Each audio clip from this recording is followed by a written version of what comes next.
सिद्धेभ्यः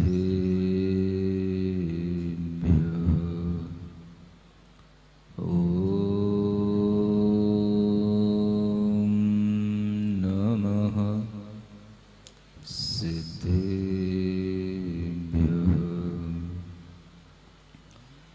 जयतस्तव पार्श्वस्य श्रीमद्भर्तुः पदद्वयम्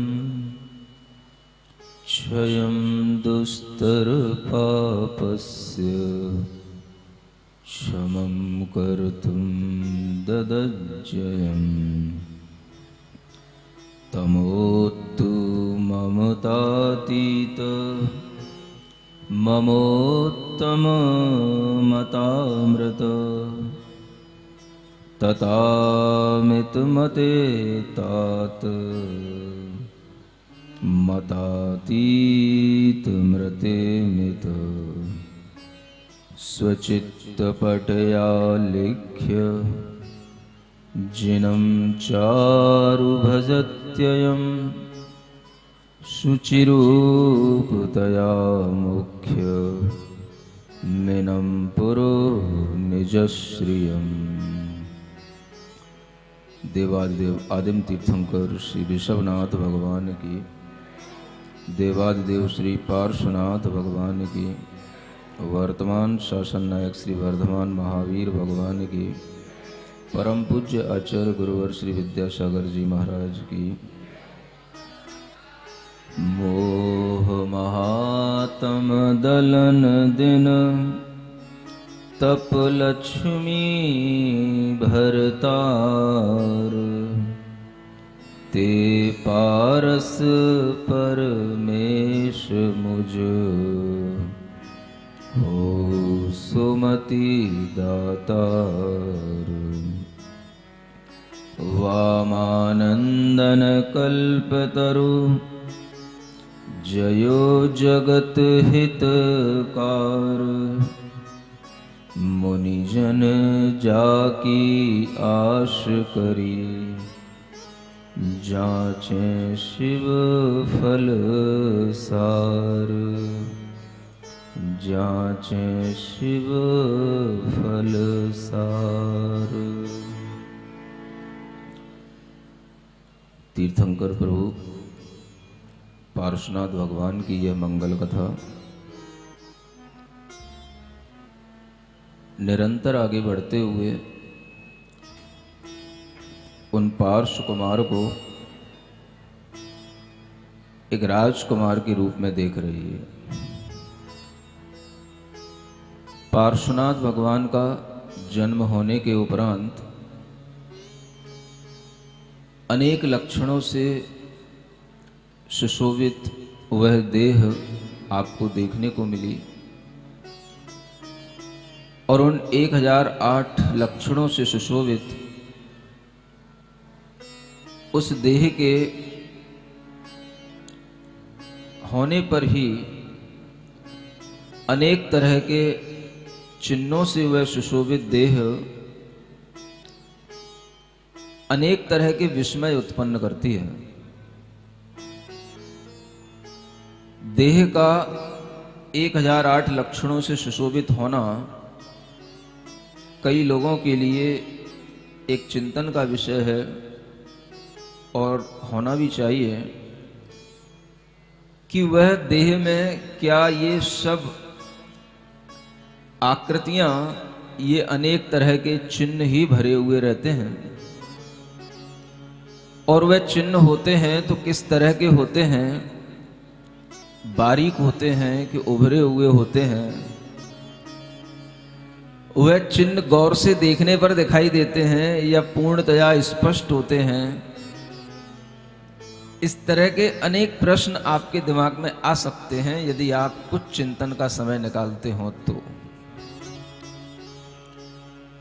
और इन प्रश्नों का समाधान आपको अपने चिंतन से ही होगा। जिस तरह से सुंदरता देह में बन सकती है, आप उसी तरह से सोचें कि देह में सुंदरता जिस तरह से हो सकती है वह उनके साथ होता है। कुछ चिन्ह उभरे हुए भी हो सकते हैं, कुछ चिन्ह आकृति को लिए हुए हल्के भी हो सकते हैं, जिन्हें हम गौर से देखें तो दिखाई देते हैं।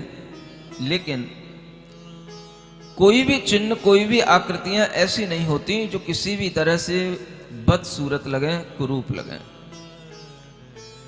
और वह चिन्ह पूरे शरीर के अंदर इस तरह से फैले हुए होते हैं कि शरीर के भिन्न भिन्न अंगों में, भिन्न भिन्न अवयवों में वह चिन्ह इन्हीं 1008 लक्षणों के चिन्हों से ही कहीं ना कहीं कुछ ना कुछ व्यवस्थित बने रहते हैं।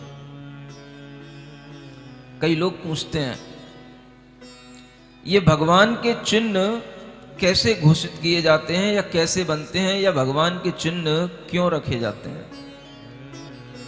एक प्रश्न आप लोगों के मन में अक्सर रहता है, और वह प्रश्न का समाधान भी इस कथा के अंदर मिल जाना चाहिए, क्योंकि कोई भी प्रसंग छूटना नहीं चाहिए। आपके ज्ञान में किसी भी तरह की आशंका रहनी नहीं चाहिए। मैं ऐसी कोशिश कर रहा हूं।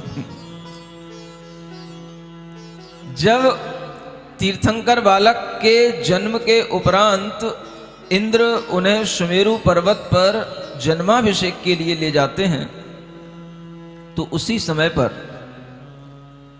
उनके दाहिने पैर के अंगूठे में, राइट साइड के पैर के अंगूठे में जो भी चिन्ह उस अंगूठे के नीचे उभरा हुआ दिखाई देता है, वही चिन्ह उस तीर्थंकर का, बालक का घोषित हो जाता है, और वही चिन्ह आगामी समय में उन तीर्थंकरों का बना रहता है।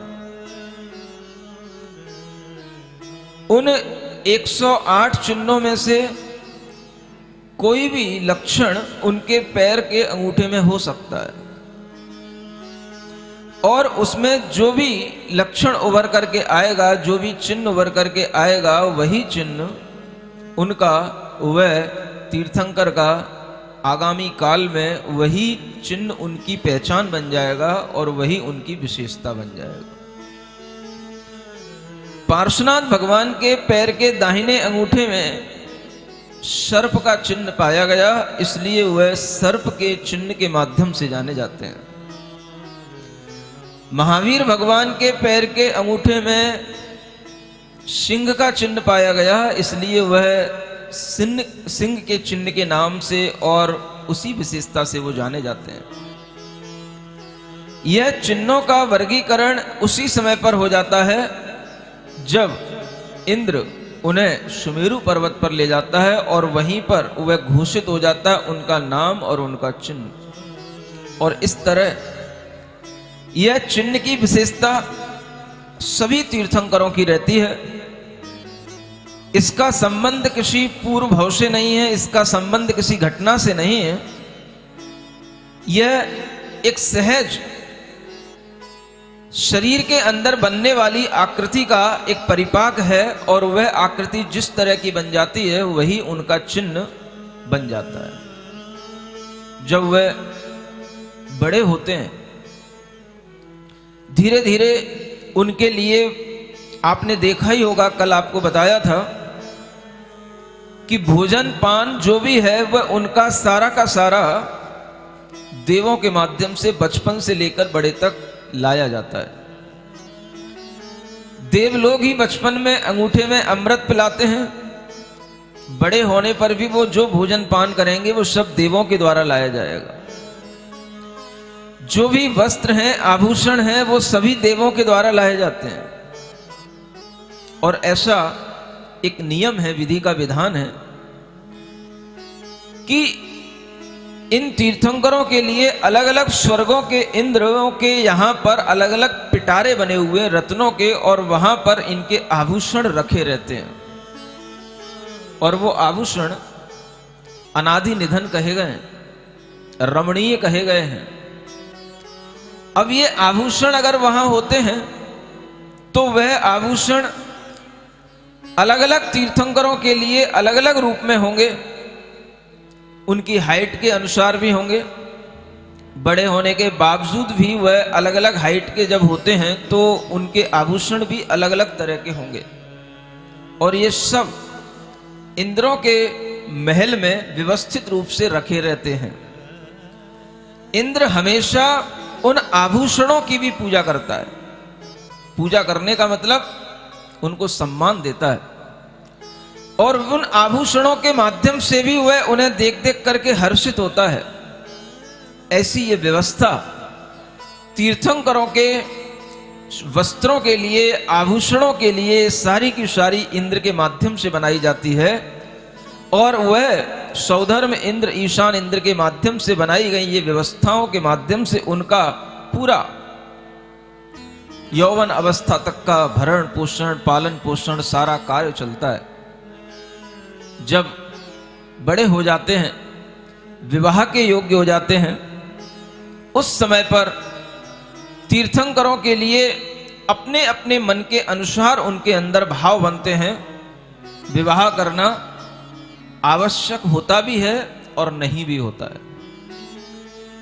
यह डिपेंड करता है व्यक्ति की मन स्थिति पर, उसकी सोच पर कि उसे क्या करना है। न हम इसका संबंध किसी संस्कार से जोड़ सकते हैं, न हम इसका संबंध किसी तपस्या से जोड़ सकते हैं। यह व्यक्ति की वर्तमान में चलने वाली मन स्थिति पर निर्भर करता है। आप विचार करें, भगवान आदिनाथ 33 सागर तक सर्वार सिद्धि जैसे स्वर्ग में रहे, और जहां पर 33 सागर तक कोई भी देवांगनाएं नहीं होती, किसी भी तरह से देवियों के साथ भी रहने का वहां पर वातावरण नहीं होता, ऐसे उस वातावरण में भी दीर्घ काल तक रहने के बाद भी जब वे मनुष्य बनते हैं तो भी वो विवाह करते हैं। इधर ये पारसनाथ भगवान हैं जो आनत स्वर्ग से आकर के पधारे हैं, लेकिन वहां पर देवियां थीं। उनके लिए सब देवियों के द्वारा आनंद दिया गया, मनोरंजन किया गया, सारा का सारा उन्होंने देवियों के साथ में रहना, घूमना, सब कुछ किया। लेकिन उसके बावजूद भी जब वे मनुष्य पर्याय में आते हैं, उनका मन विवाह करने का नहीं होता। हम क्या कहें, संस्कार की बात कहते तो 33 सागर के वो संस्कार भगवान आदिनाथ के कोई काम नहीं आए। और इधर हम देखें तो पारसनाथ भगवान जो 13वें स्वर्ग में हैं, उनके लिए किसी भी तरह का कोई मन नहीं हो रहा है। जो प्रश्न कल किया गया, उस प्रश्न का भी कोई समाधान समझ नहीं आया। अगर चाहते तो पारसनाथ भगवान के प्रश्न के उत्तर देने के बाद में फिर से वह अश्वसेन राजा प्रश्न कर सकते थे, और आप होते तो जरूर करते, और आपकी मानसिकता में भी वो प्रश्न आ रहा होगा अगर कहीं आपने चिंतन किया हो तो। शायद लगता है कि आप पारस कथा सुनने के बाद घर में जाकर के अपने घर गृहस्थी के कामों में ही लग जाते हैं, फिर कुछ सोचते नहीं है। महाराज 1 घंटा बैठा बैठा सुनता रहता हूं, इतना ही सोच लेता हूं, यही बहुत है। अगर ऐसा कुछ है तो आपके लिए आगे धर्म ध्यान करने के लिए, चिंतन करने के लिए जो विषय दिया जाता है वो आपका तभी बनेगा जब आप घर पर भी जाकर के उसी भाव में रहें, उसी भाव में, उसी विचार में अपने मन को लगाएं। धर्म के साथ चिंतन करना, धर्म ध्यान के साथ समय निकालना तभी संभव होता है जब हम अपने मन को किसी ऐसे महापुरुष के साथ जोड़ देते हैं। घर में पहुंचने के बावजूद भी अगर आपके मन में विचार आता है कि कैसे हुआ होगा, उन्होंने ऐसा क्यों नहीं सोचा, उन्होंने ऐसा क्यों नहीं किया, अगर आप ऐसा भी कुछ सोचते हैं अपने मन में, तो समझना कि आप धर्म ध्यान कर रहे हैं। उस समय पर आप पाप का बंद नहीं करेंगे, उस समय पर आप महापुण्य का बंद करेंगे, क्योंकि आप किसी तीर्थंकर के बारे में सोच रहे हैं। विचार करना चाहिए। और जब हमारे अंदर हर तरीके के विचार आते हैं तो यह भी विचार आना चाहिए कि अगर भगवान पार्श्वनाथ ने इतनी सी बात को लेकर के मना किया कि आदिनाथ भगवान की उम्र बहुत थी और मेरी उम्र थोड़ी है, तो उनके पिता ये भी दोबारा कह सकते थे, लौट करके उत्तर दे सकते थे, बेटा थोड़ी उम्र है तो भी कोई बात नहीं, जितनी उम्र है उतनी उम्र में विवाह कर ले। अगर तुझे 30 वर्ष में गृह त्याग करने का भाव कर रहा है तो जब 30 वर्ष आएंगे तब कर लेना, 16 वर्ष में विवाह कर ले, कम से कम 14 वर्ष तो मिलेंगे मुझे सुख भोगने के। क्या समझ आ रहा है? सोचो, विचार करो। अगर इस तरह का भाव भी अगर पिता ने कहा होता तो क्या होता? तो क्या वो पारस कुमार मान जाते? विवाह करना इतना जरूरी है कि हमें माता पिता के दबाव में आकर के विवाह करना चाहिए या हमें अपनी इच्छा से विवाह करना चाहिए, यह भी आदमी की मन स्थिति पर निर्भर करता है। जब माता पिता ने एक बार कहा और पुत्र ने एक बार मना कर दिया तो माता पिता एक बार में ही मान गए। अच्छे लोगों की, समझदार लोगों की यही पहचान होती है। बहुत देर तक डिबेट करना, बहुत देर तक तर्क वितर्क करना, यह अच्छे लोगों की पहचान नहीं होती है। एक बार कुछ प्रश्न किया, दूसरा उत्तर मिल गया, शांति, बस ठीक है, आपका मानस समझ में आ गया, इससे ज्यादा अब हमें जबरदस्ती करने की कोई जरूरत नहीं है। हम सब देखते हैं अपने जीवन में, कितने लोगों को हमने कोरोना में मरते हुए देखा है, कितने लोगों को हमने घर में किसी भी तरह की तड़फन से गुजरते हुए देखा है। अकाल में भी हमने कई युवाओं को मरते हुए देखा है, सब देखा है। लेकिन माता पिता का व्यामोह कभी भी बच्चों को यह सिखाने को तैयार नहीं होता कि बेटा संसार असार है, थोड़े से वैवाहिक सुख के चक्कर में पड़ करके तू अपने आत्मिक सुख को मत छोड़। ये आत्मा का सुख प्राप्त करने के लिए मनुष्य जीवन मिला है। विवाह में उलझ करके विषय वासना की तृष्णा को बढ़ाने से कोई फायदा नहीं मिलेगा। एक जीवन ऐसा निकाल जिसमें तू अपनी आत्मा की आराधना कर सके, अपने आप के लिए जिए और शरीर का मोह छोड़ करके तू आत्मज्ञानी बने। ऐसा कोई भी माता पिता अपने बच्चों को सिखाता नहीं। बच्चा सीखे या ना सीखे ये अलग बात है, लेकिन माता पिता के अंदर ये संस्कार देने का भाव जरूर होना चाहिए। अगर आपने गर्भ में संस्कार दिया है कि बेटा मुनि बने, बेटा आरहंत पद को प्राप्त हो, कल्याणकों का भागी बने, तो आपके लिए यह भी बड़े होकर के उसे सिखाना चाहिए कि बेटा उम्र आने के बाद में तेरे लिए दोनों ऑप्शन है। एक बार तो कहो कम से कम बेटे से, बेटी से। जरूरी नहीं है कि विवाह करके ही जीवन आगे बढ़ाया जाता है, ब्रह्मचर्य के साथ भी जीवन जिया जाता है और ब्रह्मचर्य के साथ जीवन जी करके ही हम अपने मोह को कम कर सकते हैं, अपने संसार को कम कर सकते हैं। अन्यथा ये तृष्णा बढ़ती ही रहती है, हर जन्म में बढ़ती रहती है। कोई माता पिता अपने बेटे बेटियों को इस तरह का कभी भाव विचार देते ही नहीं। और अगर कभी भूल से किसी बेटे बेटी में आने लग जाए किन्हीं साधु संगति से, तो इतने दुखी होते हैं, इतने परेशान होते हैं, इतना टॉर्चर करते हैं माता पिता बेटे बेटियों को कि वो उसको साधु संगति में आना ही छुड़ा देते हैं। कि विचार करो, हमें सिर्फ हमारा मोह दिखता है, हमें सिर्फ हमारी अपनी घर की केवल ममता दिखती है और यह दिखता है कि बेटा अगर बड़ा हो गया है तो सिर्फ उसे बहू लाना ही उसके लिए सबसे अनिवार्य कार्य है, और कोई कार्य हमें नहीं दिखाई देता। हम सोचते समय जीव का कोई भी ठिकाना नहीं है। कोई भी जीव आया है, किसी भी उम्र में कोई भी रोग हो सकता है, किसी भी तरह से मृत्यु को प्राप्त हो सकता है, लेकिन हम कभी ऐसे पाठ, ऐसी विचार कभी अपने घर के लोगों को सिखाते नहीं है। हमें करना वही है जो हमारा पड़ोसी कर रहा है, जो हमारे मामा ने किया है, जो हमारे चाचा ने किया है, जो हमारे ताऊ ने किया है, जो हमारे घर के परिवार के लोगों ने किया है।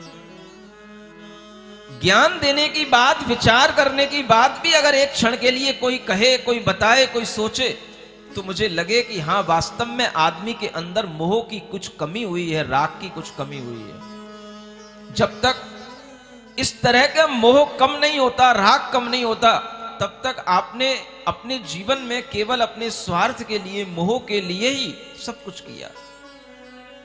जीवन बढ़ते हुए कभी भी किसी भी क्षण बिगड़ जाता है। कई ऐसे पुत्र होते हैं जो विवाह से पहले भी मृत्यु को प्राप्त हो जाते हैं, लेकिन सब कुछ देखने के बावजूद भी कोई भी इतनी हिम्मत नहीं करता कि मैं अपने बेटे और बेटियों को ब्रह्मचर्य व्रत धारण करके उन्हें मोक्ष मार्गी बनाऊं, उन्हें जिन धर्म का अध्ययन करा करके उनके अंदर सम्यक ज्ञान के संस्कार अर्जित कराऊं, इस तरीके का विचार आजकल किसी को नहीं आता। जो भी बेटे बेटियां धर्म मार्ग पर आगे बढ़ते हैं वो माता पिता से बचकर के किसी भी तरह से अपने पुरुषार्थ से करके ही कुछ कर पाते हैं। माता पिता का सहयोग मिलना बड़ा कठिन होता है। सब कुछ देखने के बावजूद भी व्यामोह छोड़ना बड़ा कठिन होता है। सभी तरह के रोगों से ग्रसित होने के बावजूद भी इस मार्ग पर आना कठिन होता है। एक छोटी सी घटना आपको बताता हूं, मुझे आश्चर्य होता है सुन सुन करके भी। मेरे अंदर मन में वो विचार आता है कि देखो मन के अंदर किस तरह का मोह पड़ा रहता है। एक बेटी दिल्ली में, जब मैं ऋषभ विहार में था, माता पिता के साथ मेरे पास आई। उस बेटी को एक ऐसा रोग था जो लाखों में किसी एक बेटी को होता है, एक बच्चे को होता है, किसी एक व्यक्ति को होता है। और वो रोग कुछ अलग ही तरीके का था। जापान में वो रोग होता है, भारत में वो कम होता है। और वो रोग होता है उसी उम्र में, 22-23 साल की उम्र में। और उस रोग में उसके साथ क्या होता है, शरीर में कुछ भी खाओ लगता नहीं है, दवा भी खाओ तो लगती नहीं है। धीरे धीरे शरीर घुरता चला जा रहा है, कमजोर होता चला जा रहा है। उसके लिए जो भी डॉक्टर दवाई देते हैं वो दवाई से ही उसको दर्द होता है, पूरे शरीर में दर्द होता है उसको। और जब माता पिता हर तरफ से परेशान हो गए इलाज करा करके, वो हमारे पास लाए, तो हमारे पास तो एक ही इलाज है। क्या? हमने कहा अब तुम जो कर रहे हो वो कर ही लो, जो औषधियां दे रहे हो, जो दवाइयां खिला रहे हो वो खिलाते रहो, लेकिन जैसा मैं बता रहा हूं वैसा ये योग ध्यान करना, और एक उसको स्तोत्र पाठ पढ़ने के लिए बताया कि वो स्तोत्र पाठ पढ़ना। इतना करके देखो, अगर पुण्य होगा तो अच्छा हो जाएगा। माता पिता ने भी शहर स्वीकार कर लिया, बेटी ने भी शहर स्वीकार कर लिया, और उसने अरहम ध्यान योग भी किया। जो बताया उसको विधि, उस विधि से किया, और उसके साथ साथ एक स्तोत्र पाठ भी दिया उसने, वो भी पढ़ा। और मेरा बिहार होने के बाद में मैं आ गया मेरठ की ओर। 2 महीने बाद, 2.5 महीने बाद वो माता पिता बेटी को लेकर के आए, बड़े प्रसन्न। महाराज आपके अरहम ध्यान योग से, आपके आशीर्वाद से मेरी बेटी ठीक हो गई। जो डॉक्टर नहीं कर पा रहे थे वो डॉक्टर भी आश्चर्यचकित होकर के रह गए कि जो काम इंजेक्शन और दवाई नहीं कर रही थी वो अरहम ध्यान योग से कैसे हो सकता है। बड़े खुश। ठीक है, मैंने पूछा अब क्या करना है? महाराज ऐसा आशीर्वाद और दे दो बेटी का विवाह हो जाए। अब मेरे मन में एक क्षण आया कि इस बेटी को अगर अरहम ध्यान योग ने बचाया तो मेरा भी कुछ अधिकार बनता है कि इस बेटी के लिए कुछ कहा जाए, किया जाए। लेकिन नहीं, क्या कर सकते? बेटी का भी जब मन नहीं है तो माता पिता से कुछ कैसे कहा जा सकता है? और जब तक इस तरीके का मन नहीं होगा तो जबरदस्ती तो किसी से कुछ नहीं किया जा सकता। ठीक है भाई, आपको विवाह करना है विवाह करो। लेकिन सोचने की बात यह है कि जिस उम्र में वो बेटी मर रही थी उस उम्र में भी उन माता पिता के मुंह में कमी नहीं आ रही है। ठीक हो जाए बेटी, और ठीक होने के बाद में इसका विवाह कराना है, विवाह कराना है। मुझे समझ नहीं आता है कौन सी जिद होती है माता पिता की। जहां हमारे जीवन के लाले पड़ रहे हैं, जीवन जीना भी हमारे लिए मुश्किल है, उस स्थिति में भी हमें यही भाव आ रहा है कि ठीक हो जाए, बस इसका विवाह कराना है। ये बहुत बड़ा मोह है। अगर हम विचार करें तो इस तरह के मोह में अंधे रहने वाले लोग भीतर से कभी भी जैन धर्म को समझ नहीं सकते। जब तक राग में, मोह में मंदता नहीं होगी, आपको कभी भी जैनत्व तो समझ में नहीं आएगा। आप ये विचार करें कि अगर पारस कुमार थे तो वो भी ये सोच सकते थे आपकी तरह तीर्थंकर हो रहे हैं, छायक सम्यक दृष्टि है, नियम से उसी भाव में उन्हें मोक्ष जाना है, माता पिता भी उन्हें समझा सकते थे, बेटा तेरा मोक्ष जाना तो निश्चित ही है, विवाह करके ही चला जाना, क्या फर्क पड़ रहा है। नहीं समझे? आप लोग सोच रहे हो कि इतना ज्ञान तो हम में ही था, सुसैन राजा में नहीं था क्या? लेकिन नहीं, समय को व्यर्थ करना और समय को विषय वासना में बढ़ा करके अपनी तृष्णा को बढ़ाना उसी तरह से है जैसे आग में घी डालते डालते कोशिश करना कि ये आग बुझ जाएगी, बुझती नहीं है। उसे कहीं ना कहीं ठंडी करने के लिए घी को आग से दूर करना पड़ता है। अगर इस तरह की व्यवस्था अपने मन के अंदर बनती है तो आप विचार करें, कितने ही लोग ऐसे हैं जो इस तरह के भावों में जीते हैं। जब मोक्ष हमारे लिए निश्चित ही है तो मिल ही जाएगा, और जब मिलेगा तो वो भगवान के केवल ज्ञान में जैसा झलक रहा है, वैसा दिखाई दे रहा है, वैसा हो जाएगा।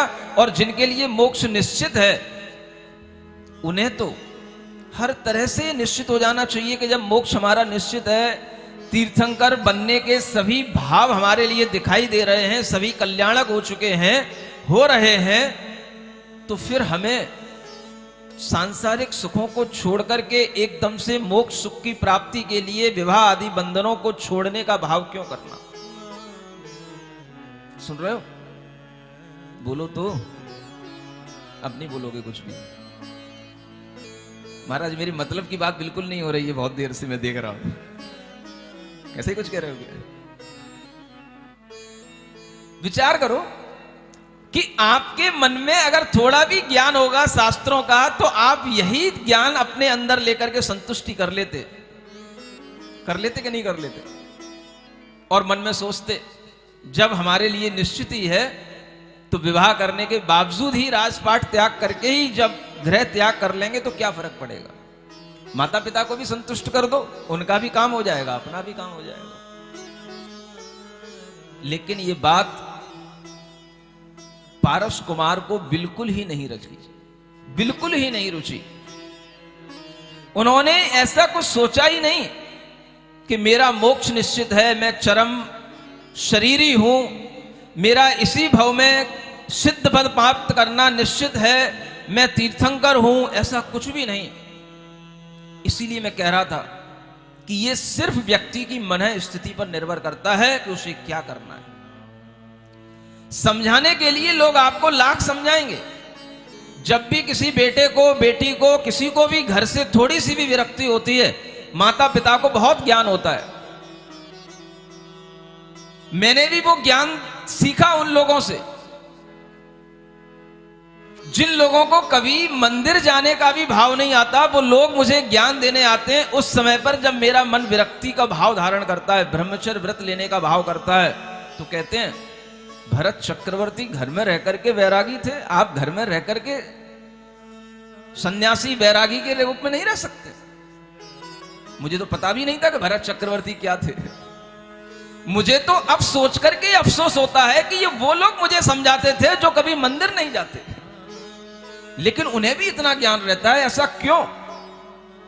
तो फिर बाद में मुझे समझ में आया, ये सब मोही लोग ये थोड़ा थोड़ा वो सब बातें सुन करके अपने मन में रखते हैं। ये सब अपने मन के अंदर वो समाधान बना करके रखते हैं जिसके कारण से हमारे अंदर कभी वैराग्य ना आ जाए और किसी दूसरे के अंदर आए तो हम उसको भी ज्ञान देने पहुंच जाएं। ये ऐसे समझदार लोग हैं, ये ऐसे मोही लोग हैं जो किसी दूसरे के लिए भी कभी वैराग्य आए तो इस तरह का ज्ञान देंगे कि जैसे कितने बड़े ज्ञानी हैं। कभी शास्त्र नहीं सुने हैं, लेकिन ये सब प्रश्नों के समाधान उनके पास में है। भरत चक्रवर्ती घर में रह करके वैरागी, कैसा ही अनपढ़ बाप हो, चाहे कुछ भी खाता पीता हो, चाहे किसी भी तरीके का उसका कोई भी रहन सहन हो, लेकिन उसे भी पता होगा कि भरत चक्रवर्ती घर में रह के वैरागी थे। अगर बेटा कभी भी कुछ भी थोड़ा सा भी सोचने लग जाए तो सबसे पहले यही उदाहरण फिट मिलेगा। बस एक ही उदाहरण है, सभी विद्वान बस इसी उदाहरण को देखते हैं, इसी उदाहरण से आगे बढ़ते हैं। भरत चक्रवर्ती जैसे कि अनादि काल में एक ही चक्रवर्ती हुए, एक ही जो है महापुरुष हुए बस, और उनके अलावा कुछ हुआ ही नहीं। सोचो, विचार करो। कभी पारसनाथ तीर्थंकर का उदाहरण देते नहीं बनता, हमेशा भरत चक्रवर्ती का उदाहरण, हमेशा आदिनाथ भगवान का उदाहरण, और जिनके लिए आदिनाथ भगवान का उदाहरण दिया जा रहा है वो पारसनाथ भगवान भी आदिनाथ भगवान के उस उदाहरण को स्वीकार नहीं कर रहे हैं। तो हमें सोचना चाहिए कि हम हमेशा एक ही उदाहरण क्यों देते हैं, ऐसे ज्ञानी हम क्यों बनते हैं जो हम हमेशा कहते हैं अगर ये निश्चित है भगवान के ज्ञान में झलक रहा है तो अपने आप हो जाएगा। क्या इन भगवान के ज्ञान में नहीं झलक रहा था कि अपने आप हो जाएगा? विषय सुख भोगने के बावजूद भी मोक्ष सुख की प्राप्ति कर सकने का इनके लिए दावा हो सकता था, क्योंकि ये निश्चित है कि इन्हें ऐसा मिलना ही है। तुम्हारे लिए तो कोई निश्चितता ही नहीं है और फिर भी आलस्य में पड़े हो, मोह में पड़े हो और इस तरह के ज्ञान देते हो कि जैसा भगवान के ज्ञान में झलका है वैसा ही हो रहा है, वैसा ही होगा, वैसा ही होता रहेगा। ऐसे बेवकूफ लोग जब जैन धर्म में जन्म लेने लग जाएंगे तो समझ लेना जैनत्व की अवनति इन्हीं के माध्यम से होगी। ऐसे लोग अपने आप को ज्ञानी कहते हैं, ज्ञायक स्वभाव का धारी कहते हैं और ज्ञायक स्वभाव की चर्चा करते हैं, जिन्हें मोह की तनिक भी कमी नहीं होती है और अनर्गल बातें करके मोक्ष मार्ग को बिगाड़ते हैं। इन्हें ज्ञानी नहीं महाअज्ञानी कहना चाहिए। जो केवल ज्ञान को साक्षी बना करके, भरत चक्रवर्ती को साक्षी बना करके दूसरों के मोक्ष मार्ग बिगाड़ते हैं, ऐसे लोगों की बातें कभी नहीं सुनना चाहिए। अगर आपने एक बार ये पारस कथा सुन ली है तो इसलिए आपसे कह रहा हूं, अपने मन से, आगम से, तीर्थंकरों के चरित्रों को सुनकर के अपना मार्ग बनाओ, अज्ञानी गृहस्थों की बातें सुनकर के नहीं। जो इस तरह की केवल ज्ञान में जो दिखा है ऐसी बातें करके लोगों को बरगलाते हैं और अनेक तरह की धर्म चर्चाएं इसी प्रकार के कथनों के माध्यम से करते हैं, उन लोगों से आपको बचकर रहना चाहिए। भले ही उन लोगों की उत्पत्ति सागरा की धरती पर हुई हो, मुझे उससे डर नहीं है, लेकिन ये बीज पनपने नहीं चाहिए। ये बहुत ही घातक हैं जैन धर्म के लिए, मोक्ष मार्ग के लिए। इस तरह के ज्ञान हमें ना सुनने चाहिए ना देने चाहिए। आप देखो ये पारसनाथ कुमार ये क्या कर रहे हैं। उनके मन में अगर है भाव कि नहीं मुझे विवाह नहीं करना तो नहीं करना। पिता ने जबरदस्ती नहीं की, ज्ञान नहीं दिया। उन पिता को भी ज्ञान था कि बेटा भगवान के केवल ज्ञान में दिख रहा है कि तू 23वां तीर्थंकर बनेगा, ये उनको भी मालूम है। अवधि ज्ञान स्वयं पारसनाथ के पास भी है और अश्वसेन के पास भी है, लेकिन कोई अपने अवधि ज्ञान का इस तरह से दुरुपयोग नहीं करते। लेकिन आप शास्त्र ज्ञान का दुरुपयोग करते हो, छोटे से श्रुत ज्ञान का दुरुपयोग करते हो। वो पारसनाथ भगवान क्या सोचते हैं? डूब जाती है क्यों मेरी कश्ती हर बार यहां। क्या सोचते हैं? मैं हमेशा जन्म लेता हूं मनुष्य का, लेकिन कभी भी इस मनुष्य जन्म में हमने अपने जीवन को इस तरह से नहीं बढ़ाया। और उसका कारण क्या है? उसका कारण केवल ये मोह है। और उस मोह को समझने के लिए शायद उनके मन में विचार आ रहे हैं जो मैं आपको पढ़ के सुना रहा हूं। बन के भौरा तेरी खुशबू में कई बार यहाँ,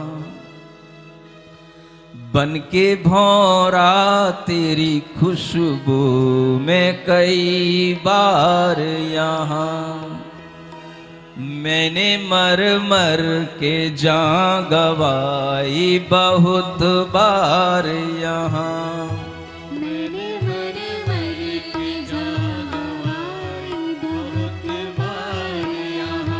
देखिए ये उनके विचार हैं जो शायद मेरे अंदर रिफ्लेक्ट हुए हैं, मैं आपको सुना रहा हूं। वही गुलशन है वही गुल है, गुलची भी वही, वही गुलशन है वही गुल है, गुलची भी वही, ये हकीकत है जो समझा नहीं एक बार यहाँ, ये हकीकत है जो समझा नहीं एक बार यहाँ। बन के भौरा तेरी खुशबू में कई बार यहाँ मैंने मर मर के जान गंवाई बहुत बार यहाँ। कुछ रूपक हैं, कुछ उदाहरण हैं, अगर दिमाग खुले होंगे तो सब समझ में आ रहा होगा। आ रहा है? वही गुल है, वही गुलशन है। ये संसार हमेशा ऐसा ही रहना है। जैसे बाग में फूल बनते हैं, बिगड़ते हैं, बाग वही बना रहता है और उसका माली भी वही बना रहता है। लेकिन अगर किसी को हकीकत समझ में आ जाए कि ये बाग कोई नया नहीं है, यहाँ खिलने वाले फूल कोई नए नहीं है, हमेशा ऐसा ही चलता रहता है, तो ये हकीकत ही उसे बहुत बड़ा वैराग्य उत्पन्न करा देती है। और ये वैराग्य तभी होता है जब भीतर से राग की, कषाय की, मोह की मंदता होती है। अपने आप ही ये वैराग्य के भाव आते हैं जब इस तरह की मंदता के परिणाम अंदर आते हैं, और तभी ये भाव आता है। चाह बदली है, रूप बदले है, मंजिल है वही। चाह बदली है, रूप बदला है, मंजिल है वही। क्या बदलती है? जन्म बदल जाता है, चाह बदल जाती है, रूप बदल जाता है, मंजिल तो बस उसी सुख को पाने की रहती है। चाह बदली है, रूप बदले है, मंजिल है वही। चाह बदली है, रूप बदले है, मंजिल है वही।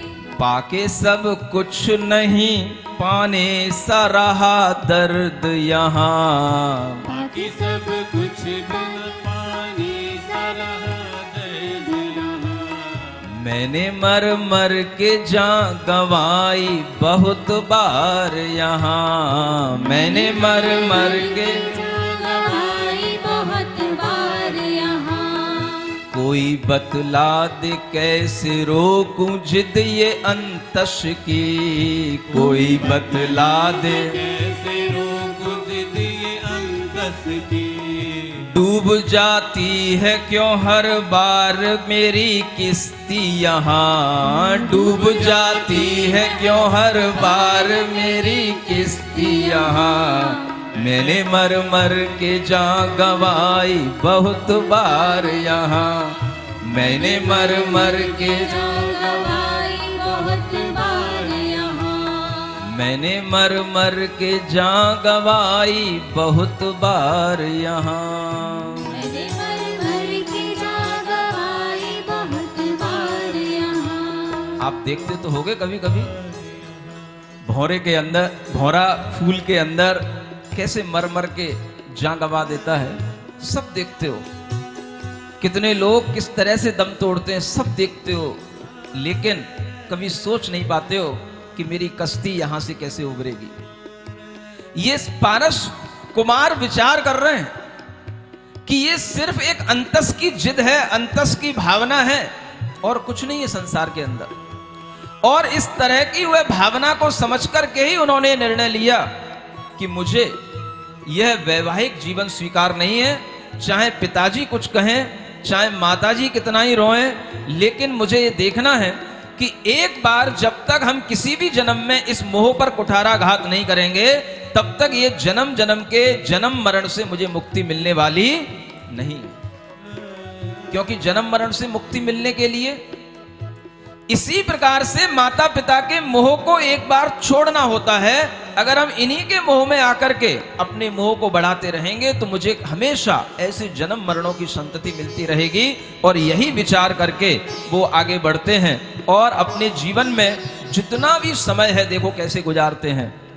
मंगल भवन अमंगल हारी, पारसनाथ जगत हितकारी। सुख संपत सब ही घर आवे। पारस कथा भविक जो गावे। इह विधि मंद राग जिन राय, निवसे सब जीवन सुखदाय। पूरब कथित कमट चरसीह, पाप करत माने नहीं चीह। देखो उधर तो वो अपने मंद राग माने राग की अति मंदता के साथ में उनका सुखपूर्वक जीवन निकल रहा है। ये जितनी भी बाहरी विषय वासनाएं हैं ये उन्हीं को अच्छी लगती हैं जिनके अंदर काम की, राग की तीव्रता होती है। अगर वह राग भीतर नहीं है तो कोई भी बाहर की विषय वासनाएं आदमी को कभी दुखी नहीं बना सकती। इधर उनका जीवन सुखपूर्वक व्यतीत हो रहा है और बहुत देर से आपने, बहुत दिनों से आपने उस प्रतिद्वंदी का, उस विलेन का कभी अभी परिचय नहीं लिया जो बहुत दिनों से हमारी इस फिल्म से ओझल हो रहा है। अब वो सामने आने वाला है, उसका भी कुछ चरित्र वो भी साथ साथ चल रहा है। वह कमट का जीव जो मुनि हत्या के पाप से सिंह बना, वो सिंह बनकर के जिसने मुनि हत्या का पाप किया था और वह मर कर के नरक गति को प्राप्त हुआ था, वह वर्णन अब आपके सामने आ रहा है। उसकी क्या गति हुई, किस तरह से वह नरक से बाहर आया और फिर क्या बना, अब ये आपके सामने वह कमट का जीव भी आ रहा है। थोड़ी देर अब ये पार्ट भी देखें। मुनि हत्यावश दुर्गति गयो, पंचम नरक वास सोलयो।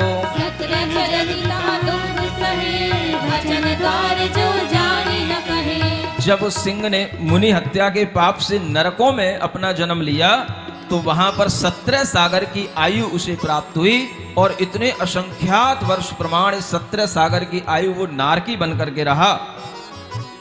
स्थिति पूर्ण कर छोड़ी ठौर, सागर 3 भ्रमो फिर और।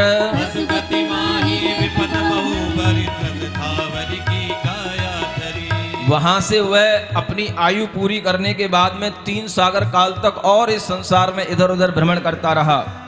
और सबसे ज्यादा अगर किसी भी गति में भ्रमण होता है तो उसका नाम है त्रियंच गति। ये ध्यान रखना। सबसे बड़ी गति कौन सी? 1 इंद्री, 2 इंद्री, 3 इंद्री, 4 इंद्री, पंचेंद्री, पशु पक्षी, ये सारी की सारी जितनी भी पर्याय हैं ये सब त्रियंच गति की पर्याय कहलाती हैं। कौन सी? और इसी त्रियंच गति की पर्यायों में वह अनेक बार त्रस बना, अनेक बार स्थावर बना। इह विधि भयो पाप अवसान, काहू जन्म क्रिया शुभ ठान।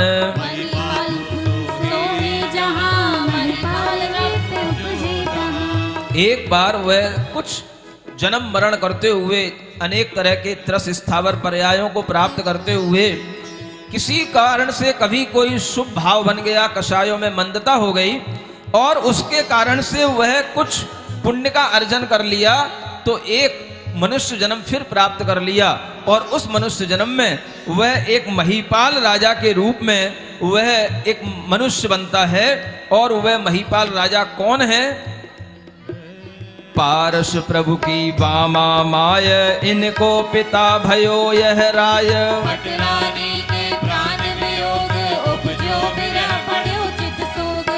यह जो पारसनाथ भगवान है, इनकी जो माँ है वामा रानी, इन्हीं का वह पिता बन गया। देखिए जीव कहां से इस संसार में भ्रमण करते करते उन संयोगों को जरूर प्राप्त होगा जिससे उसका अनुबंध बना हुआ है। और वह मां का पिता बन गया, माने क्या बन गया? नाना बन गया। नाना बन गया। राजा था, नानी मर गई, पटरानी का वियोग हो गया और उसे कुछ विरह बढ़ गया, वेदना बढ़ गई। तो फिर पुराने संस्कारों के कारण से क्या होता है? तपसी भेष धरो दुख माने, पंचागण साधे वन थान।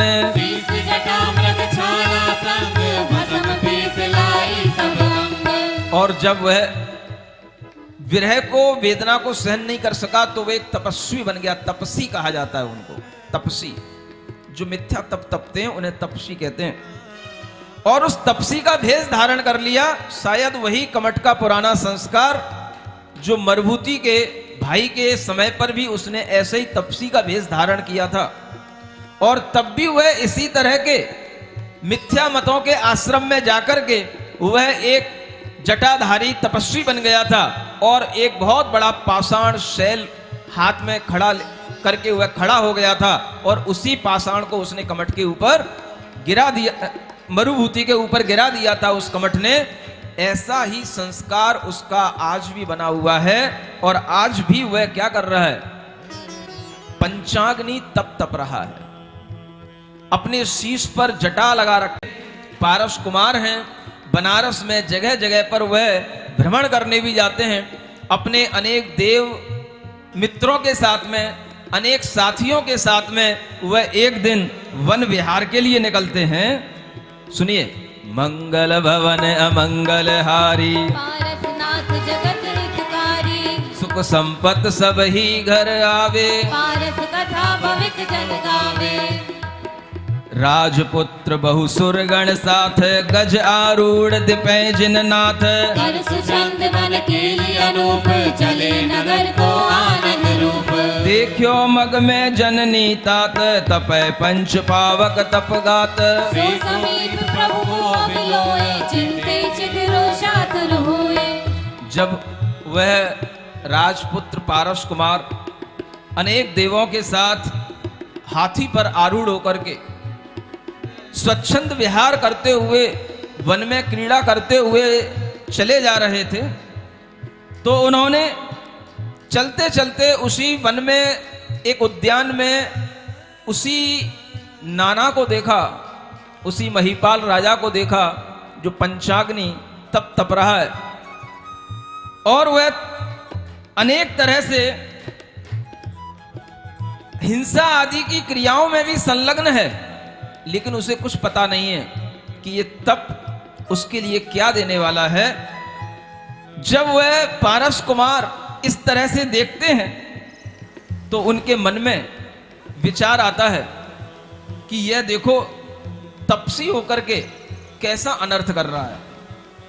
लेकिन वह नाना उसको देख करके सोचता है कि यह बालक मेरे सामने आया है, और उस बालक को देख करके उस नाना के अंदर क्रोध भी आता है। किस कारण पर आता है? मैं तपसी कुलवंत महंत, जननी पिता पूज सब भंत। प्रभु कुमार के यह अभिमान, विनय प्रणाम करे नहीं आन। नाना सोचता है ये बेटा मेरे सामने आकर के खड़ा है और न मेरे को प्रणाम किया है, न नमस्कार किया है, न इसने जय जनेन्द्र की है, न इसने नाना जी कहा है, और बड़े अभिमान के साथ आकर के खड़ा हो गया। क्या इसको इतना भी नहीं मालूम कि जिस कुल में इसने जन्म लिया है उस जननी का मैं पिता हूं और मैं सभी से पूज्य हूं। इतना तपस करके अपने आप को महातापसी के रूप में प्रतिष्ठित किए हुए हूं, और ये मेरे सामने आकर के यूं ही खड़ा हो गया, न प्रणाम करता है न नमस्कार करता है, और सामने आकर के बातें करने के लिए तैयार हो रहा है। क्या कहता है? इनने ईंधन कारण जाने, लकड़ी चीरन लग्यो अयान। हाथ कुल्हाड़ी लीनी जबे, हित मित वचन चले प्रभु तबे। वह अपने साथियों से कहता है कि देखो ये नाना ये क्या करने जा रहा है। इसने तमाम ईंधन जगा रखा है, अनेक लकड़ियां यहाँ पर ले रखी हैं, और ये अज्ञान के साथ में हाथ में कुल्हाड़ी लेकर के यह जिस लकड़ी को चीरने जा रहा है उसे पता नहीं है कि इस लकड़ी में क्या है। जैसे ही वो लकड़ी चीरने को होता है, वह राजकुमार उसे रोकता है, और वो लकड़ी चीरते चीरते भी वह उसको बचाने की कोशिश करता है। भो तपसी यह काठ न चीरे, या मैं युगल नाग है वीर। सुनी कठोर बोलो रिस आन, वो बालक तुम ऐसो ज्ञान। हरिहर ब्रह्मा तुम ही भय, सकल चराचर ज्ञाता ठय। मने करत उठत अविचार, चिरो काट ना लाई बार। जैसे ही वह पारस राजकुमार उस तपसी को रोकते हैं, उस तापस से मना करते हैं कि इस काठ को, इसको मत चीरो, इसमें नाग और नागनी के जोड़े हैं, इसमें जीव हैं। तो ये बात सुनकर के ही उस तापस को और क्रोध आने लग जाता है, और वो कहता है तू नन्हा सा बालक आज मुझे सिखाने आया है, तुझे क्या दिखाई दे रहा है इसमें? क्या तू हरिहर ब्रह्मा हो गया, या सकल चराचर का ज्ञाता तू सर्वज्ञ हो गया है जो तुझे यहां पर सब कुछ दिखाई दे रहा है? कहां है इस लकड़ी में नाग और नागिन? और उसने नहीं देखा और तत्खिन खंड की भय जुग जीव, जैनी बिन सब अदय अतीव। दया सरोवर जिन तब कहे, तब से व्यथा गर्भ तू बहे। और उसने उसी समय पर जिस लकड़ी को चीरने के लिए उसने कुल्हाड़ी मारी थी, उसी लकड़ी के अंदर से उसने नाग और नागनी निकलते हुए दिखाए और बताया, देखो तुमने कितना बड़ा अधर्म किया, कितना बड़ा पाप किया। जिस तपस्या में जीवों के प्रति दया नहीं होती, वह तपस्या व्यर्थ होती है। तुम व्यर्थ में इस तापस का भार धारण करके अपने आप को तपस्वी समझ रहे हो। ज्ञान बिना नित काया कसे, करुणा तेरे उर नहीं बसे। तब सठ रोष वचन फिर छयो, जननी जन कर तपसी भयो। करे न मद वश विनय निधान, और उलट खंडे मुझ आन। पंच अग्नि साधु तन दाह, रहूं एक पद उर वाह। भूख प्यास बाधा सब सहूं, सूखे पत्र पारणे गहूं। ज्ञानहीन तब क्यों उच्चरे, क्यों कुमार मुझ निंदा करे। तब प्रभु वचन कहे हितकार, तुझ तप में हिंसा अगभार। छछु काय के जीव अनेके, नास होय नित नाहि विवेक। जहाँ जीव बद होय लगार, तहाँ पाप उपजय निर्धार। पाप सही दुर्गति दुख तेह, याते दयाहीन तप हेह। ज्ञान बिना सब कायक लेश, उत्तम फलदायक नहीं लेस। जैसे तुझ खंडन कर चारे, यो अजान तप अफल असार। अंध पुरुष वन में दौद है, दौर मरे मार्ग नहीं लहे। त्यो अजान उद्यम कर बचे, बहुधा वानर सो नहीं बचे। वह पारस कुमार समझा रहे हैं कि जिस तपस्या में जीववध होता है, दया नहीं होती, करुणा नहीं होती, वह सब काय क्लेश बिना ज्ञान के कभी उत्तम फल को देने वाला नहीं होता। जैसे कभी भूसे को बार बार पीसने से उसमें कभी भी रस नहीं निकलता, वैसे ही अज्ञान के साथ किए हुए तप से कभी भी कोई सारभूत बात प्राप्त नहीं होती, कभी आत्मा का उद्धार नहीं होता। अंधा पुरुष जैसे वन में अग्नि में जल करके मर जाता है, उसे मार्ग की प्राप्ति नहीं होती है, ऐसे ही अज्ञान से उद्यम करके इस संसार रूपी दावा नल में जलते रहोगे, कभी बच नहीं पाओगे। ऐसे क्रियाएं जो बिना ज्ञान के की जाती हैं, वो कभी भी मोक्ष या स्वर्ग फल देने वाली नहीं होती। ऐसे ही क्रिया बिन ज्ञान, सो भी फलदायक नहीं जान। जथा पंगुलोचन बल धरे, उद्यम वृंदावन नल जरे। त्यात ज्ञान सहित आचार, नीचे वांछित फल दातार। एहि विधि विधि मत के अनुसार, करि उत्तम तप ये छठसार। वह पारस कुमार समझा रहे हैं कि अज्ञान के साथ किए जाने वाले इस तप से अब अपने आप को बचाओ।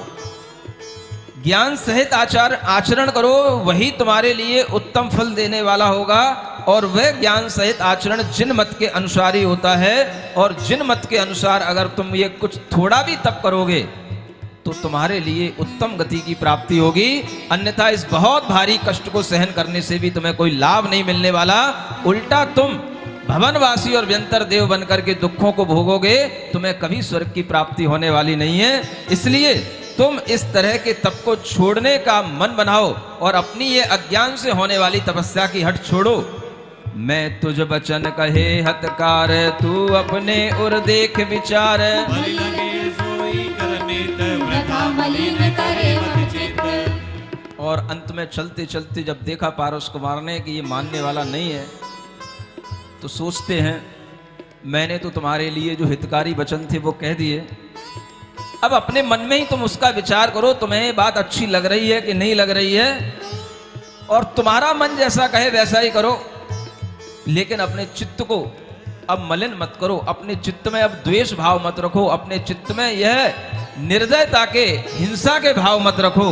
और इस तरह से वह जब पारस कुमार उस तापस को समझाते हैं तो उसका क्रोध और बढ़ जाता है, उसे कुछ समझ नहीं आता है। इधर वह क्रोध बढ़ने के साथ में वह अपनी तपस्या और ज्यादा उग्रता के साथ करने लग जाता है, और ज्यादा वह पंचांगनी तप तपने लग जाता है, और वह हिंसा आदि कार्यों में लग जाता है। और राजकुमार वहां से लौटने लगते हैं तो रास्ते में देखते हैं कि वह जो नाग युगल था उनकी ओर दृष्टि पड़ती है, और उन्होंने देखा कि ये अगर तापसी नहीं सुन रहा है तो ये जो मरते हुए नाग युगल हैं इन्हीं को कुछ सुनाया जाए। और वह उसी समय पर उसको सुनाने लगते हैं। ओम अरहम ओम अरहम ओम अरहम बोल, ओम अरहम ओम अरहम ओम अरहम बोल, ओम अरहम ओम अरहम ओम अरहम बोल। सभी कार्य की सिद्धि से तू पहले इसको बोल। ओम अरहम ओम ओम अरहम बोल, सभी कार्य की सिद्धि से तू पहले इसको बोल। दुराचार को दूर भगाए, दूर भगाए, सोता तेरा भाग्य जगाए, तेरा भाग्य जगाए, सोता तेरा भाग्य जगाए। तेरा भाग्य जगाए। दुराचार को दूर भगाए, दुराचार को दूर भगाए, सोता तेरा भाग्य जगाए। सोता तेरा भाग्य जगाए। ध्यान साधना इसकी करके, ध्यान साधना इसकी करके मानव अपना भाग्य बनाए, मानव अपना भाग्य बनाए, मानव अपना भाग्य बनाए। मानव अपना भाग्य बनाए। तन मन आत्म शुद्धि करता, आत्म शुद्धि करता, महिमा है अनमोल। महिमा है अनमोल। ओम अरहम ओम अरहम ओम अरहम बोल, ओम अरहम ओम अरहम ओम अरहम बोल, ओम अरहम ओम अरहम अरहम बोल, अरहम ओम अरहम ओम अरहम बोल। णमोकार मैं सारा जीवन बना लो, णमोकार मैं सारा जीवन बना लो। महामंत्र से चेतना को सजा लो, महामंत्र से चेतना को सजा लो, महामंत्र से चेतना को सजा लो। महामंत्र से चेतना को सजा लो। महामंत्र के पंच परमेष्ठि प्यारे, महामंत्र के पंच परमेष्ठि प्यारे, भरे शुद्ध भावों से जग में है न्यारे। शुद्ध भावों से जग में है न्यारे। महामंत्र की शक्ति निज में मिला लो, महामंत्र की शक्ति निज में मिला लो। महामंत्र से चेतना को सजा लो, महामंत्र से। चेतना को सजा लो। और उस नाग युगल को ये णमोकार मंत्र ओम अरहम की ध्वनि सुना करके वह पारस कुमार जब वापस लौटते हैं तो वो तो वापस लौट जाते हैं, लेकिन कहा जाता है कि जिसका भला होना है उसी का भला होता है।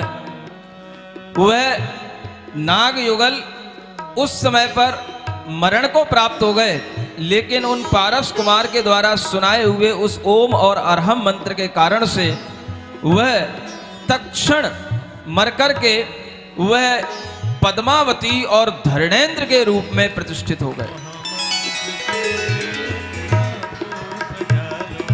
नाग जुगल सुन जिन वचन, क्रूर जीव अति निंद। देह त्याग ततखिन भये, पद्मावती धणिंद। नाग युगल के भाग की महिमा कही न जाय, जिन दर्शन प्राप्त भई मरण समय सुखदाय। जहां पर एक मनुष्य भी समझते समझते नहीं समझ पाता, वहां पर एक पशु भी समझते समझते कभी समझ लेता है। और ऐसे पशुओं के लिए भी जब ऐसा सौभाग्य मिल जाता है तो यही उनका भाग्य कहलाता है, उन मनुष्यों का सौभाग्य नहीं जो पारस कुमार की बात को सुन सकते, समझ सकते और वह एक मनुष्य भव को प्राप्त करके भी वह तापसी उनकी बात को नहीं समझ पाया, उल्टा क्रोध को प्राप्त हुआ, उल्टा और खींच गया। और इधर वह नाग और नागिनी जो मरण करके तुरंत वह देव बने और पद्मावती धरणेन्द्र कहलाने लग गए, इस तरह की उनकी पर्याय प्राप्त हो गई। जिसके भाग्य में जैसा संयोग मिलता है उसी तरह का कार्य होता है। और जिस संयोग से कभी मनुष्य नहीं सुधर पाता, उससे कभी कभी त्रियंच भी सुधर जाते हैं। ये सब अपने अपनी काल लब्धि की बातें हैं, अपनी अपनी योग्यता की बातें हैं। इसलिए कोई भी जीव जब तक अपने मन के अंदर के परिणामों को नहीं संभालता, अपने मन में अच्छा होने का भाव नहीं करता, तब तक उसके लिए बाहरी उपदेश, बाहरी सलाह कभी भी काम नहीं आती। आपके अंदर अगर कोई बाहरी बात उपदेश के रूप में कही जाती है तो आपको तभी अच्छी लगेगी जब आपकी होनहार अच्छी हो।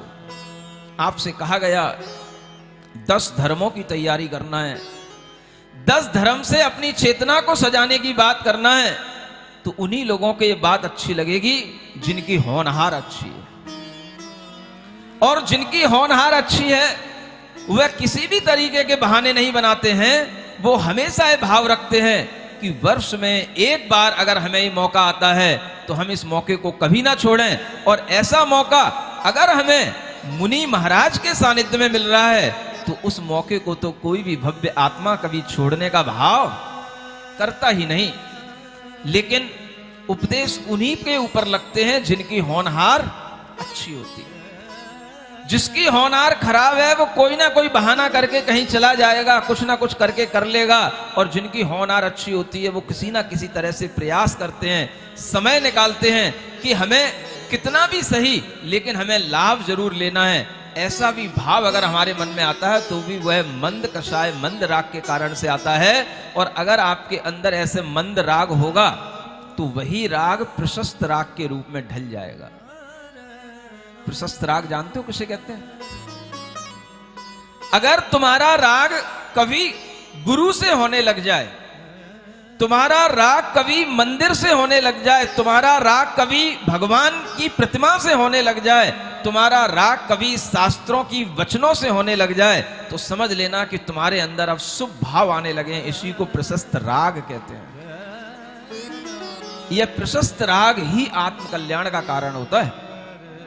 अनेक तरह के संसार में राग होते हैं, लेकिन यही प्रशस्त राग हमारे आत्म कल्याण के लिए कारण होता है।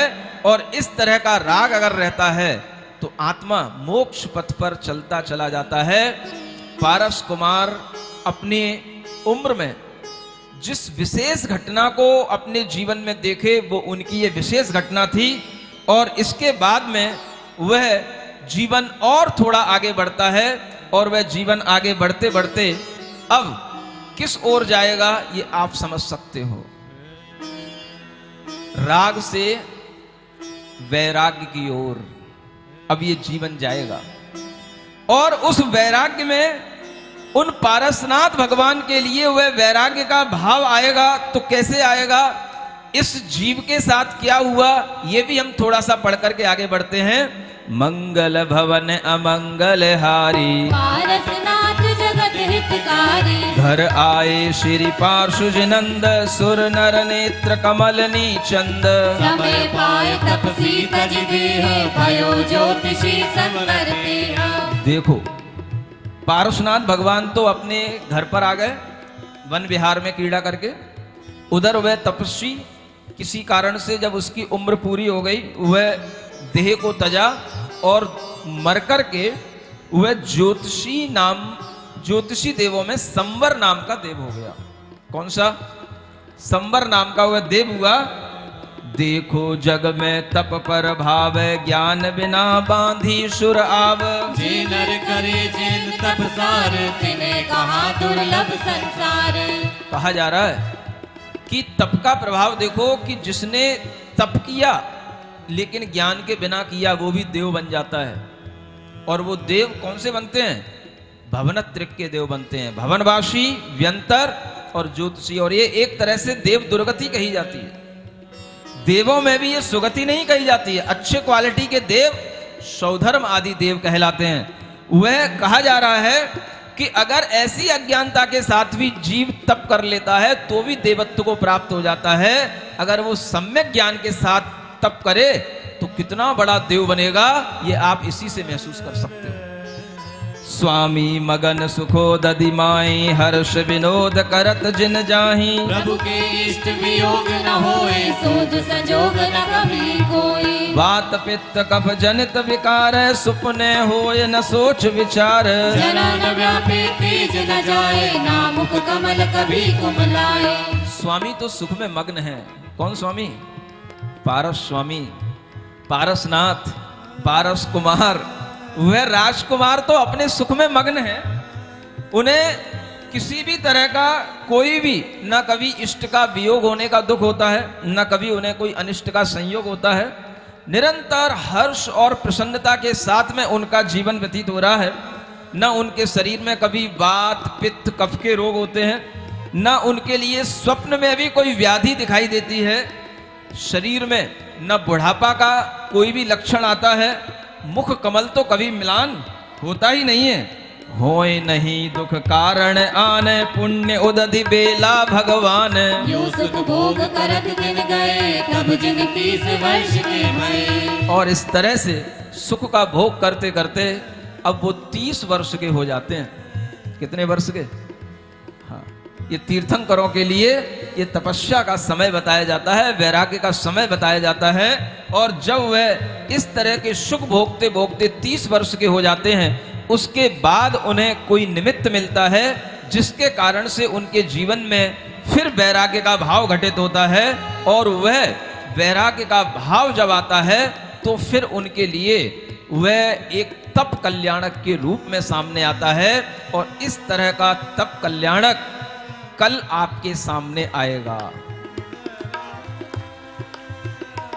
आप अपने जीवन में जन्म कल्याण नहीं देख पाए हो, गर्भ कल्याण नहीं देख पाए हो तो कोई बात नहीं, लेकिन तप कल्याणक देखना नहीं भूलना, क्योंकि यही तप कल्याणक आपके लिए कभी ना कभी मुनि बनने की सीख देगा और कभी ना कभी आपको महाव्रती बना करके संसार की वासनाओं से उद्धार करेगा। ये तप कल्याणक एक संयोग देखो। मास को भूल जाओ कौन सा महीना चल रहा है, महीना तो अपन देखे ही नहीं थे। भादों का महीना आ गया है, सावन के महीने से चलना शुरू हुआ था, लेकिन पक्ष वही है, तिथि वही है। जब पारसनाथ भगवान ने दीक्षा ली थी, वह दीक्षा कल्याणक तपय कल्याणक एकादशी की तिथि थी और वही तिथि कल है। और कृष्ण पक्ष था और वही कृष्ण पक्ष कल आ रहा है। आपको कुछ पता नहीं है, तैयार रहना, देखना कल कि वह तप कल्याणक कैसे होता है। अब यह भी देखना कि आप उस तप कल्याणक को कैसे मना सकते हो, आप क्या कर सकते हो तप के माध्यम से, कैसे वो तप कल्याणक मनाया जाता है। किसी को खबर नहीं दी जाएगी, ये ध्यान रखना। अपने आप भगवान के पुण्य के कारण से सब देवता अपने आप आएंगे, अपने आप तपय कल्याणक की तैयारियां होंगी, अपने आप वह सब कुछ दृश्य होगा और वह दृश्य आपके जीवन में वैराग्य को घटित करे, वह दृश्य आपके जीवन के राग मोह को कम करे। ऐसी भावना के साथ में उस दृश्य को देखने के लिए कल के लिए तत्पर रहना। आज यह प्रसंग यहीं पर छोड़ते हैं क्योंकि भगवान 30 वर्ष के हो गए हैं। अब कल वह तप कल्याणक के माध्यम से किस तरह से अपने जीवन को आगे बढ़ाते हैं देखेंगे। ओम अरहम नमः, ओम अरहम नमः, ओम अरहम नमः, ओम अरहम नमः, ओम अरहम नमः, ओम अरहम नमः, ओम अरहम नमः, ओम अरहम नमः, ओम अरहम नमः। बोलो पार्श्वनाथ भगवान की।